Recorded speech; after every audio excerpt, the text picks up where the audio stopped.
Welcome back. I'm ugly. I'm not doing my makeup. I don't have patience for it today. I really don't. I'm trying to figure out a budget right now. And I'm sitting here and I'm so fucking frustrated, okay? So I've been gone for a while. I'll get into why I've been gone. That's a whole nother story, but I will touch on it in this because it obviously has a lot to do with this as well. I was on a mommy group the other day on Facebook. They have them weird groups or whatever. And I was in a mommy group and this lady had started talking about like pure romance and like just basic MLM shit and like trying to recruit people. And I don't know about you, but I'm a teen mom. Well, I was a teen mom. I'm obviously older now. But I was a teen mom. My husband didn't graduate high school. So we've been struggling since we were teens to basically be parents. Like we thrust ourselves in it, and it's by no fault of anyone else except for our own. We took full responsibility for that. We are the reason that we had a child at 16, okay? So I had my first daughter at 16, I had my son at 19, and I had my second daughter at 21. So I had a busy 20s, okay? Very busy 20s. And we never really had a whole lot of money, obviously, because my husband dropped out of school. He went to a slaughterhouse. He was working there. He was doing wonderful. However, health issues arose. He didn't have a way back and forth. Besides the point. He ended up still working. He was supporting us. And to this day, he still supports us. So I only have a part-time job because I support us on the back end. So not financially, I support us in all the other ways, like cleaning, making sure everybody has what they need, doing all the doctor's visits, doing all the fucking dentist appointments, all the eye exams. That's all me, okay? So we split it up and it works wonderfully. Wonderfully. This is how our family works. And I mean, that's great that we were able to figure it out. But if you take one lesson from me today, it is don't have kids until you're ready, okay? Not even financially stable, because honestly, at this point in day and age, I don't think anyone's going to be, because hello, thank you 2020. Anyway, so I started going through my budget and like what all of our bills would cost, what we have for our income. Let me tell you this right now. Those people that are selling MLMs to others, y'all got me fucked up. You got me fucked up because most of these people, they're very desperate housewives trying to help out and try to have extra cash as much as possible to supplement some income. They're out there, they're selling them to other people, and you guys are recruiting them by guaranteeing, and I know this for a fact with Pure Romance, they tell you that the average party is $500. Okay, so if you just costed somebody $200 and that was the last $200 that they had to either borrow, they had to take out a loan, they had to fucking put it on their credit card. You costed them that last $200 and you can't guarantee that they will make that $500. Do you not feel like the scum of the earth? Just straight up, do you not feel like the scum of the earth that their children are now out $200 because you felt, well, it's a wonderful business opportunity. I don't understand why you're not making any money other than the fact that there's 80 fucking other people within a 4-block radius that are doing the same fucking shit as you. Like, just straight up, what helps you sleep at night knowing that you basically took money from these families that you cannot guarantee that they can get back? And then when you can't guarantee that they get back and they have these troubles and they start to struggle, you tell them that it's because they didn't work their business hard enough. You're a piece of shit. So besides the point, I work this now. And I have a part-time job outside of the house, but that's neither here nor there. I mean, obviously it's kind of important. I have been gone for a while because I've been working on getting a house with my husband. We've been trying to become more financially independent, but let me tell you something right now. My budget right now, with everything that we have, we're fucked. We are absolutely fucked. It is a zero budget. We have no money left. We have no way of savings.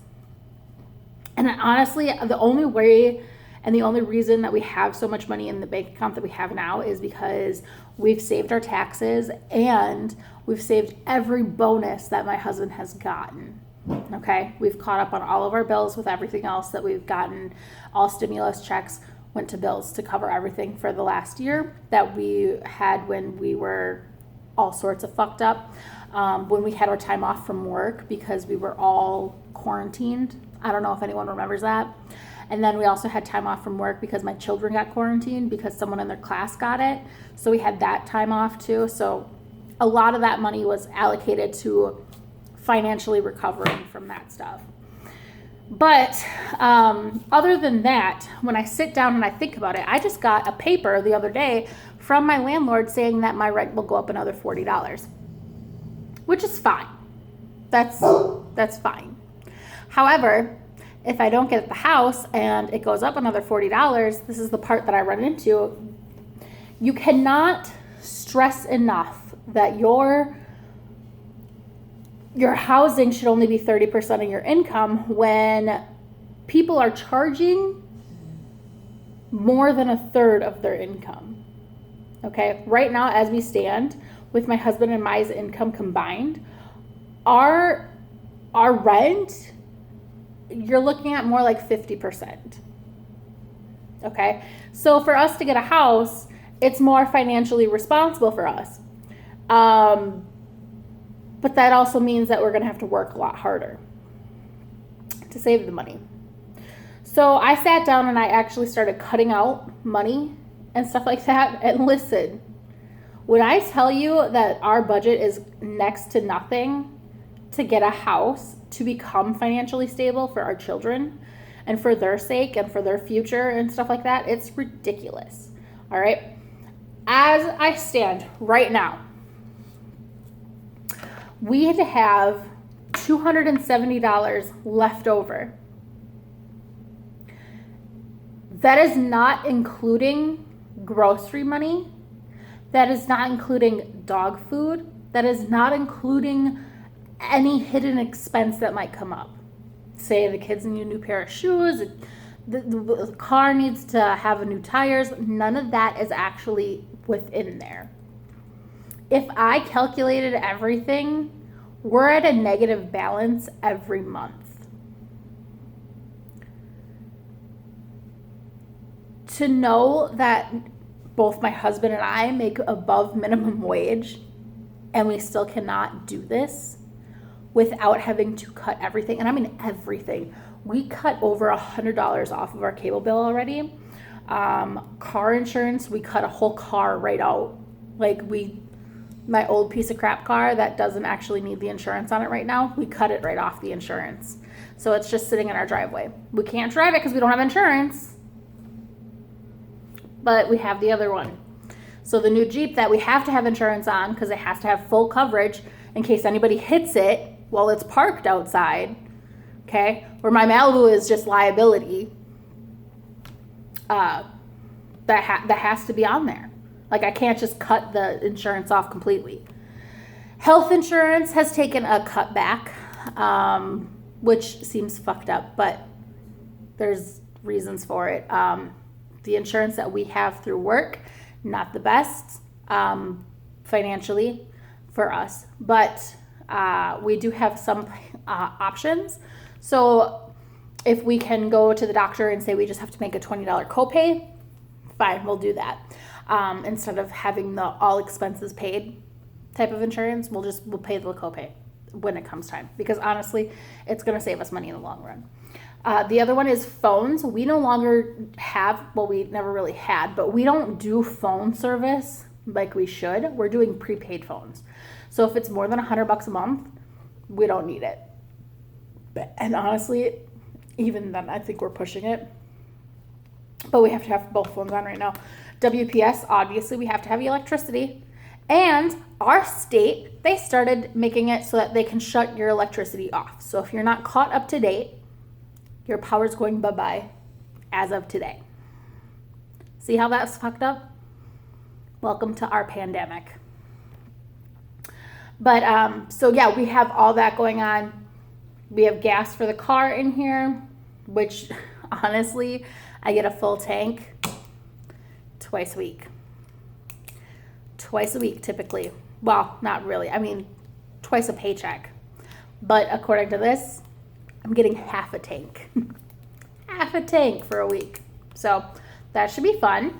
And then also we have the Jeep payment because we took over that debt to help alleviate his mom some debt because his father passed away, and that's none of your business, honestly, but his father passed away and she couldn't afford it, so we took over it because we didn't want to ruin his uncle's credit. We also didn't want to put that burden onto his uncle when it's not really his fault, and it helped us out in the long run, but that's honestly, I think it's starting to hurt us in the long run, but neither here nor there. So I am on a mission to get a second job. And by second job, I mean side hustle. Do something. Make something. Because honestly, this 270 is not going to work. It's really fucking not. And that's literally, it's ridiculous. It's ridiculous to sit down and look at my budget and how much little money I have for how much shit we do. It boggles my fucking mind. But somehow I need to squeeze $200 of savings per month from this budget. Can I do it? Yes. Is it going to be fun? No. No, it's not. But I'm going to have to figure it out because I really want this house. We found a house that I liked. It's about 16 miles from my house. It's gorgeous. It is beautiful. There is room for everybody, room for the dogs, room for us to have exactly what it's literally our dream house. And I am doing everything in my power to get it. Everything that I possibly can. And if that means that I need to show that I can save $200 a month before my next meeting, which is on the 4th, then guess what? I'm going without a lot of shit this month, and I really don't care. That's the truth. I need to make sure that I get this house for my children. Because honestly, right now, that is the number one thing. The absolute number one thing. I mean, this isn't even including my saving CDs or anything like that. Not the vacuum cleaner, nothing. None of my other loans, nothing. So we're gonna keep our fingers crossed. But if you take one thing away from today, don't have children before you are actually ready. Just don't. Sit down, plan out your budget, see if you have extra money, start saving, and then decide from there if you can afford a child or if you have other things that you want before you have a child.